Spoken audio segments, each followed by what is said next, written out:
இன்றைக்கி Tuesday mini vlog பார்க்கலாமா?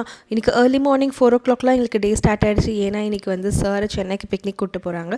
So sir வந்து மார்னிங்கே எழுந்து நல்லா சாப்பிட்டு கிளம்பி போயிட்டாரு. சரி, அப்புறம் வந்து பார்த்தா என் பொண்ணு நல்லா தூங்கிட்டு இருந்தா. அப்புறம் நாங்களும் தூங்கி 9 o'clock எழுந்து ட்ரெஸ்லாம் அயர்ன் பண்ணிவிட்டு பிரேக்ஃபாஸ்ட் சாப்பிட்டோம். ஸோ என் ஹஸ்பண்ட்க்கும் பாப்பாவுக்கும் தோசை ஊற்றிட்டு நான் வந்து ஓட் மீல் சாப்பிட்டேன். ஸோ அதுக்கப்புறம் அவங்க அப்பாவோட அழுக்கு ட்ரெஸ் வெளில கிடந்ததுன்னு மேடம் எடுத்து உள்ளே போட்டுவிட்டு அதுக்கப்புறம் 2 பேரும் கிளம்பிட்டு எப்பயுமே ஒர்க் டைமிங் ஸ்டார்ட் ஆகும்போது நான் அம்மா வீட்டுக்கு வந்துடுவேன். ஏன்னா என்னால் ஒர்க் பண்ணும்போது அவளை டேக் கேர் பண்ணிக்க முடியாது.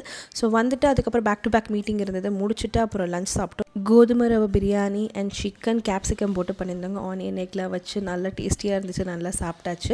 மேடம்க்கு அதே தான் லஞ்ச். அவங்களுக்கு கொடுத்துட்டு அவங்க நல்லா தூங்க வச்சுட்டேன். அதுக்கப்புறம் எனக்கு back to back again meeting இருந்தது நைட் வரைக்கும். ஸோ அதை எல்லாத்தையும் அட்டன் பண்ணி முடிச்சுட்டு க்ளோஸ் பண்ணிட்டேன் 8:30க்கு.